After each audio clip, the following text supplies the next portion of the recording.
Voici le Peugeot Rifter, c'est le nouveau Ludospace de la marque de Sochaux qui vient concurrencer directement en France les Berlingot et Kangoo principalement.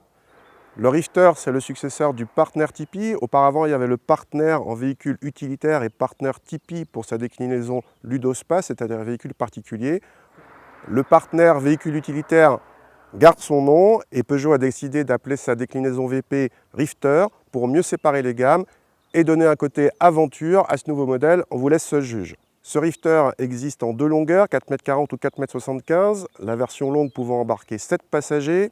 La gamme de motorisation part de 75 à 130 chevaux en diesel et de 110 à 130 chevaux en essence. À noter, c'est une grande première que sur le diesel, on peut avoir une boîte automatique EAT8, fini la boîte simple embrayage ETG6. Merci Peugeot. Pour finir, un petit mot du côté du style. Peugeot donne un petit côté SUV à ce Rifter et on a même droit ici à une finition GT Line. On vous laisse juger de la pertinence de cette appellation sur un Ludospace. À l'intérieur, Peugeot reproduit son principe de e-cockpit, c'est-à-dire le petit volant, les compteurs à regarder par-dessus et l'écran central tactile. Mais ici, le combiné d'instruments est traditionnel et non pas numérique et l'écran central est de 8 pouces. Tous les plastiques sont durs et l'ensemble est nettement moins cossu que dans un 3008 ou un C4 Space Tourer, mais l'équipement fait un bond en avant, notamment avec les aides à la conduite comme le freinage automatique d'urgence ou le frein à main automatique, le GPS connecté, etc. Ludospace oblige, on trouve plein de rangements, dont 2 boîtes à gants, une capucine, un grand vide-poche central ou encore des trappes aux pieds des passagers arrière.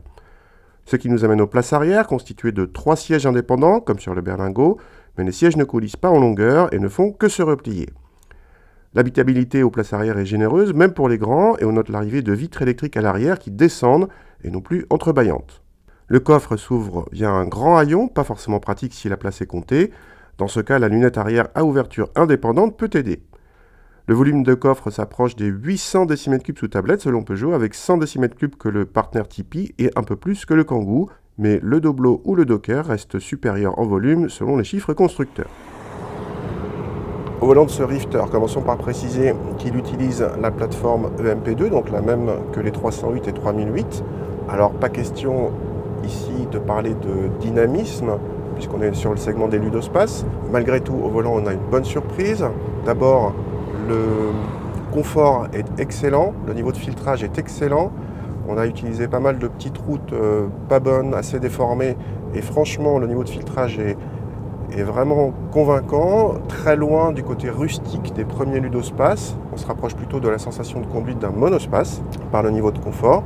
Ensuite, au niveau du dynamisme, évidemment, on est dans un Ludospace, donc on n'attend pas la même chose qu'un 3008 par exemple. Le centre de gravité est haut et les suspensions seront réglées plus souples. Malgré tout, là aussi c'est une bonne surprise, entre autres grâce au petit volant qui donne toujours cette petite sensation de dynamisme. Sur les petites routes, ça va très bien.